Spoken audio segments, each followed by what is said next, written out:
Maria Sklodowska nasceu em 7 de novembro de 1867, em Varsóvia, Polônia. Nessa época, a Polônia era parte da Rússia czarista e impunha restrições aos poloneses.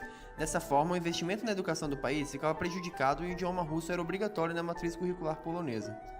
A família de Marie Curie esteve muito ligada a movimentos que buscavam a independência polonesa e por isso sofreram represálias da Rússia. Seu pai ensinava física e matemática, mas foi demitido por seus chefes russos por manter sentimentos pró-poloneses. Isso o obrigou a aceitar trabalhos com menor remuneração, e a família só pôde se sustentar ao alugar quartos de sua casa a rapazes. Maria perdeu a irmã mais velha quando tinha 7 anos, vítima de tifo, e sua mãe morreria 3 anos depois, de tuberculose. Apesar de ser ótima aluna, a menina entrou em depressão e passou um tempo com parentes do pai no interior, antes de retornar a Varsóvia.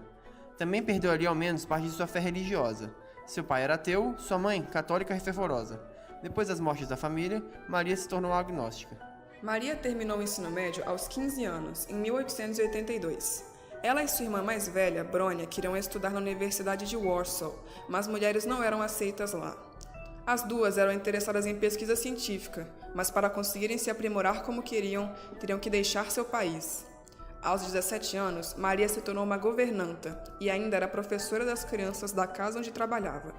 Tudo isso para ajudar Brônia a pagar por seus estudos numa escola de medicina em Paris. O combinado era que depois que sua irmã se formasse, seria a sua vez de ajudar Maria a se formar.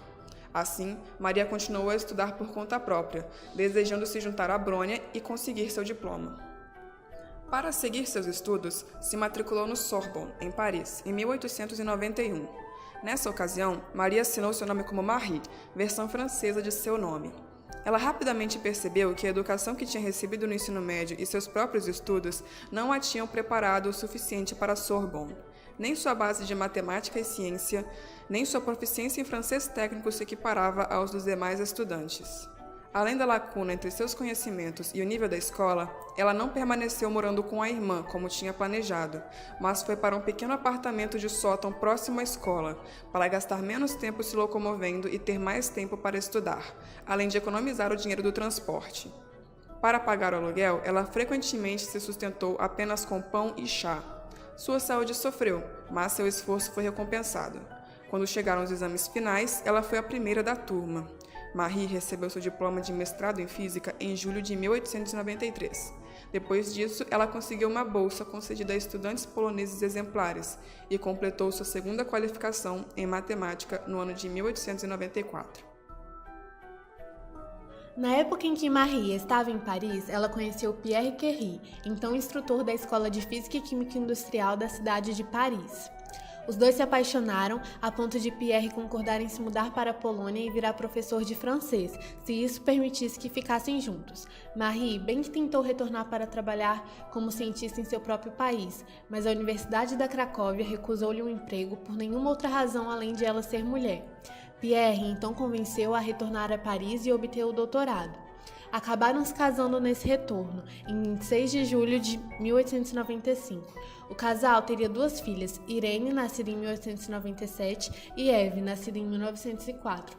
Para cuidar das crianças, o casal contratou governantas polonesas, a fim de ensinar as filhas a língua natal de Marie. O casal Curie teve grande importância no estudo da radioatividade, juntamente com Henri Becquerel, que em 1856 percebeu que amostras de urânio emitiam uma estranha forma de radiação. Marie e Pierre contribuíram imensamente para a compreensão do fenômeno, sendo o termo radioatividade cunhado pela própria Marie Curie. Radioatividade nada mais é que a transformação de um átomo em outro. Essa transformação ocorre com a liberação de uma partícula alfa ou beta ou raio gama. Essa transformação também pode ser chamada de desintegração e vai originar outra substância que, por sua vez, também será radioativa. Essa outra substância continuará se desintegrando até originar uma substância mais estável, ou seja, que não seja mais radioativa. Nesse aspecto, o casal Curie descobriu, entre outras coisas, que a radiação é emitida por um átomo individualmente e não por uma interação molecular. Por esse trabalho, em 1903, o trio Becquerel, Marie e Pierre recebeu o Prêmio Nobel em Física. Outra característica importante é que o casal, além de extrair os elementos químicos, não patenteou o modo de extraí-los, deixando o modus operandi em aberto, liberado para que outros cientistas ao redor do mundo também possam fazer o experimento. Em 1906, a vida de Marie foi atingida por uma tragédia quando seu marido Pierre foi morto em um acidente envolvendo uma carruagem. Marie ficou devastada, permanecendo em depressão profunda anos depois. Apesar de ter sido pouco consolador para Marie, a morte de seu marido provavelmente contribuiu para o maior reconhecimento público de seu próprio talento como cientista independente. Marie assumiu o cargo de Pierre, tornando-se a primeira mulher a dar palestra em Sorbonne, uma tradicional universidade francesa. Sozinha, ela perseguiu os sonhos que ela e seu marido tinham pretensão de realizar com a expansão do laboratório. Ao prosseguir na pesquisa com os minérios de urânio, Marie percebeu, dessa vez sem a participação de Becquerel ou de seu marido, que, se seus cálculos estivessem corretos, deveria haver outro elemento ali com capacidade radioativa ainda maior. Essa foi a trilha que levou à descoberta dos elementos polônio, batizado em homenagem à sua terra natal, e rádio, ambos descobertos em 1898. Os dois achados seriam a razão que levou a Academia Real de Ciências da Suécia a conceder a ela um segundo Nobel em Química em 1911. Ela se tornou então a primeira pessoa a ganhar 2 vezes a famosa premiação. Demonstrando generosidade e lembrando-se de seus tempos de dificuldade, Madame Marie, como era chamada, distribuiu o dinheiro de ambas premiações entre conhecidos que passavam por aperto financeiro, inclusive estudantes. Apesar da fama e da reputação conquistadas, Curie ainda enfrentava o preconceito. No mesmo ano em que receberia seu segundo Nobel, a Academia Francesa de Ciências não a elegeu como membro por 2 votos. Não era o tipo de coisa que ela aceitava com naturalidade. Como várias mulheres cientistas de destaque, ela parecia desejosa de que seu sexo fosse visto como irrelevante. Infelizmente, não era. Mais do que desvendar os mistérios da radioatividade, Marie Curie desenvolveu rapidamente aplicações médicas para suas descobertas. Durante a Primeira Guerra Mundial, criou unidades móveis de radiografia, que foram apelidadas de Petits Curies. Após a guerra, ela relatou suas experiências no livro Radiologia na Guerra, publicado em 1919. E, depois do confronto, continuou mobilizada, buscando recursos para fundar 2 institutos de estudo do rádio, um em Paris e outro em Varsóvia, na Polônia. Ambos continuam gerando pesquisas médicas importantes até hoje. No 25º aniversário da descoberta do rádio, o governo francês deu a ela um estipêndio que antes havia sido concedido a Louis Pasteur. No ano seguinte, Marie Curie fez uma visita muito proveitosa aos Estados Unidos para colher fundos destinados à pesquisa com rádio. Foi recebida na Casa Branca pelo presidente Warren Harding, que deu a ela 1 grama de rádio colhido em solo americano. Marie Curie também faria visitas a outros países, para aparições públicas e palestras. Entre as nações visitadas estavam a Bélgica, a Espanha, a Tchecoslováquia e o Brasil. A despeito de todo o sucesso alcançado por décadas, sua pesquisa com radioatividade, ao fim e ao cabo, cobraria seu preço. Os perigos desses estudos eram desconhecidos, então Marie não tomava nenhuma precaução. Ela carregava frequentemente tubos de ensaios com amostras de rádio nos bolsos do jaleco, o que certamente a colocou sob risco maior. Também se expôs a doses excessivas de raio-x em seus trabalhos durante a Primeira Guerra Mundial. Após décadas disso, até seu livro de receitas se tornou altamente radioativo e só pode ser manipulado hoje com roupas protetoras. Os papéis em que documentava seus resultados científicos, então, nem se fala. Ela morreu de anemia aplástica, causada pela manipulação constante de material radioativo aos 66 anos, em 4 de julho de 1934. Mas deixou um exemplo que brilha até hoje no panteão dos heróis científicos da humanidade. Na vida de Marie Curie, encontramos vários exemplos que elucidam o preconceito sofrido pelas mulheres no acesso à educação e ao mercado de trabalho. Além do fato de ser mulher, Marie sofria também com a xenofobia e, apesar de trazer muito orgulho à nação francesa, ainda era vista como uma estrangeira e, como tal, menosprezada por muitos franceses de sua época.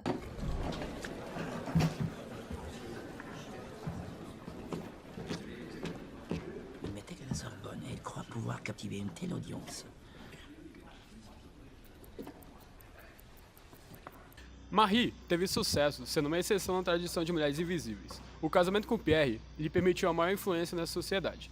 Fazer parte do casal Curie lhe permitiu maior acesso ao mundo científico, mas também foi inviabilizador, considerando que seu trabalho sobre a descoberta da radioatividade foi ignorado na Academia de Ciências, até que seu marido assumisse a coautoria. Portanto, fica visível que, devido ao grande machismo presente na sociedade da época, Marie provavelmente só conseguiu relevância devido ao casamento com Pierre. Essa dependência do marido se mostrou posteriormente também, quando só conseguiu um cargo para dar palestras devido à morte de Pierre, pegando seu lugar em Sorbonne. Son Pierre sera toujours une étrangère.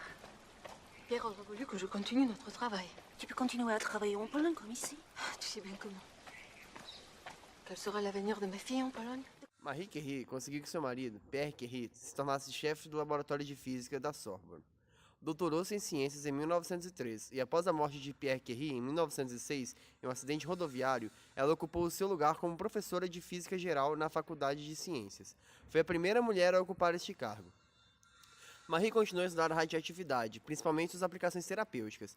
Em 1911, recebeu outro prêmio Nobel, dessa vez Nobel de Química, por suas pesquisas com rádio, tornando-se a primeira pessoa até então a ganhar 2 vezes o prêmio Nobel. Numa atitude altruísta, ela acabou não patenteando o processo de isolamento do rádio, permitindo, assim, a investigação das propriedades deste elemento por toda a comunidade científica. Foi também nomeada diretora do Laboratório Curie, no Instituto de Radium, da Universidade de Paris, fundado em 1914. Depois da morte do seu marido, Marie teve um relacionamento amoroso com o físico Paul Langevin, que era casado, fato que acabou resultando num escândalo jornalístico com referências xenófobas, devido à sua origem polaca. Personne ne vous empêchera de former le successeur de votre mari. Nous sommes à 2 doigts d'aboutir. J'ai besoin d'un laboratoire pour continuer. Personne ne saura mieux que moi diriger ces travaux. Et bien sûr, s'il le faut, je peux reprendre la chaire d'enseignement de Pierre. S'il le faut. Ce n'est pas un titre qui se transmet avec le mariage, madame. Qui vous parle du titre? Je vous demande le travail, pas le titre. Ela obteve seu segundo prêmio Nobel em 1911. Este prêmio foi apresentado em uma atmosfera de xenofobia, antissemitismo e misoginia contra Marie Curie. Desde o início daquele ano, a imprensa apreendeu sua possível aplicação à Academia de Ciências. Além da batalha acadêmica entre Marie Curie e Edward Branly, o pai da telegrafia sem fio, surgiu a questão: as mulheres podem fazer parte do Instituto? O jornal da época, Le Temps, publicou um artigo que dá uma ideia da atmosfera do debate. Um dos membros da academia expressou suas dúvidas. Certamente, a colaboração do senhor e da senhora Curie produziu descobertas admiráveis, mas antes de seu casamento, Curie nunca fez nada em física. E desde a morte de seu marido ilustre, ela não produziu nada sozinha.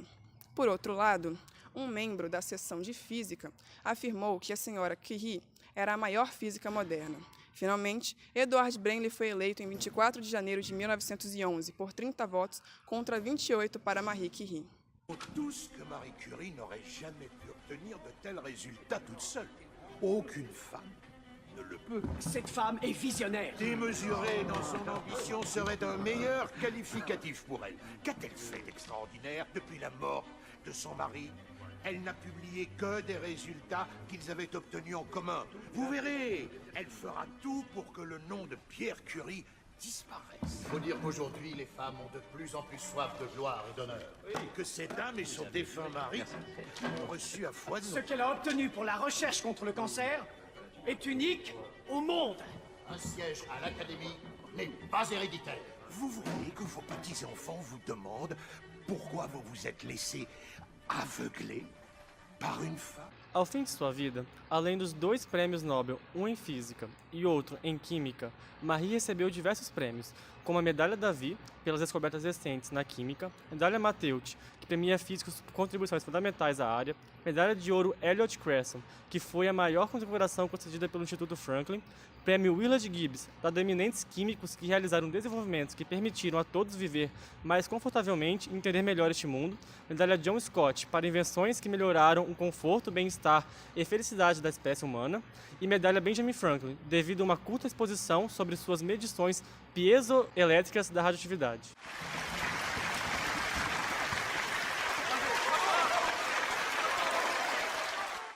Outro exemplo notável na vida de Marie Curie foi a instrução de sua filha, Irene Curie, que também estudou na Faculdade de Ciências de Paris e trabalhou como radiologista e enfermeira durante a Primeira Guerra Mundial juntamente com a sua mãe. Ela se tornou doutora em 1926 na Faculdade de Ciências e trabalhou no estudo da radioatividade artificial e natural, compartilhando com seu marido, o também cientista Frederick Joly, o Prêmio Nobel em 1935 de Química. Irene teve também grande interesse no avanço social e intelectual das mulheres, sendo membro do Comitê Nacional de União das Mulheres Francesas e do Conselho Mundial da Paz. Ela morreu aos 58 anos com leucemia e teve 2 filhos, Hélène, que também se tornou uma física, e Pierre, que se tornou um biólogo. Non, seulement pour les hommes. Mais exceptionnellement pour Tamé, qui est le premier prix Nobel femme du monde. Alors moi, je serai le deuxième. Ben oui, pourquoi pas. Ao analisar todas as dificuldades enfrentadas e superadas por Marie Curie, nos perguntamos se no Brasil tais obstáculos já existiram e se ainda se perpetuam na nossa comunidade. Infelizmente, a situação não é diferente.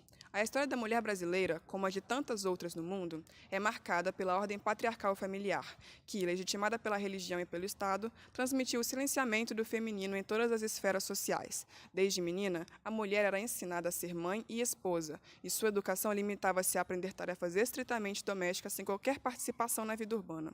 Sua circulação em espaços públicos só acontecia em ocasiões especiais e ligadas às atividades da igreja, como missa, procissão e afins.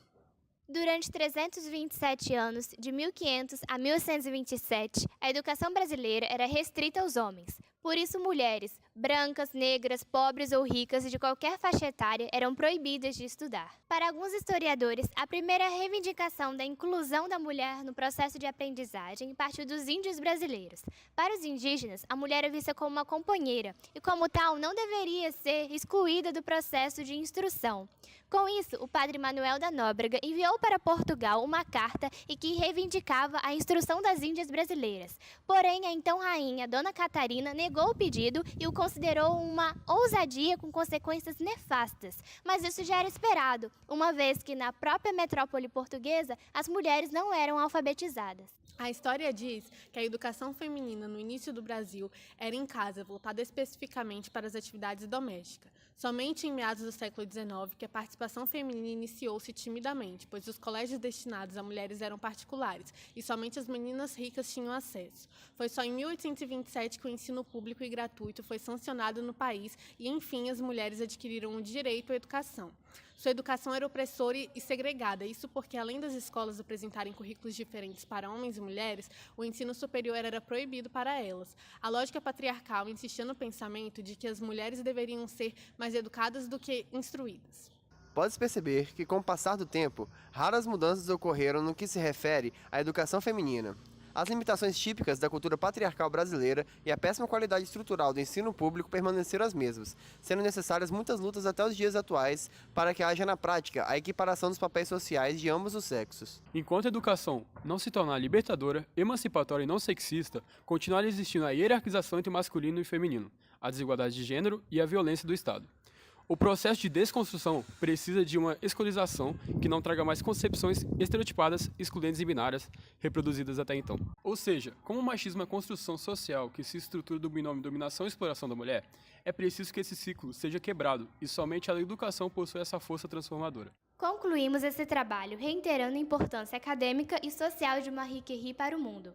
Essa mulher foi um verdadeiro exemplo de força e superação. Estava além do seu tempo e não permitiu que as difamações, a injúria, as desigualdades de gênero e o preconceito a impedissem de progredir e lutar por seus ideais. Albert pense que tu es la femme la plus intelligente qu'il ait jamais rencontrée. Il faut bien dire que la concurrence est faible. Ça doit vous faire peur. Bien sûr, vous êtes la meilleure parmi les femmes. Et aussi parmi les hommes. Que ela possa servir de exemplo a todas as mulheres, porque mostrou nitidamente que ciência e educação são caminhos em que não há espaço para intolerância e estereótipos, mas sim caminhos de inclusão e de progresso. Madame, mademoiselle, vous avez devant vous un pauvre imbécile. Il n'a même pas réalisé qu'il était prisonnier de la pensée d'un siècle révolu. Je vous demande d'accepter mes excuses, les plus sincères. À chacun d'agir selon ses convictions. Bonne chance, madame. Si vous permettez une dernière question, vous allez le mettre où, votre deuxième prix Nobel? À côté du premier.